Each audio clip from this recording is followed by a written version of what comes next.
կանխատեսումները։ Որևէ մեկը կար, որ դեռ 3 չգիտեր, որ 2 ամսյա կալանքը լինելու է։ Բոլորս գիտեինք, եկել էինք ուղղակի այս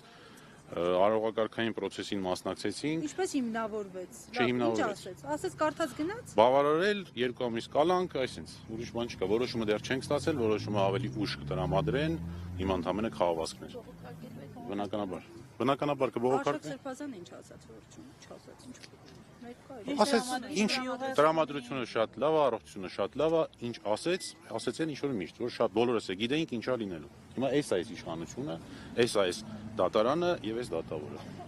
Դեռ 3 բոլորս գիտեինք, որ սա ուղիղ հրահանգ է Նիկոլ Փաշինյանից եւ դա լինելու է։ Սրա դեմն առնելու միակ ձևը իշխանապողությունն է, ուրիշ ձև չկա։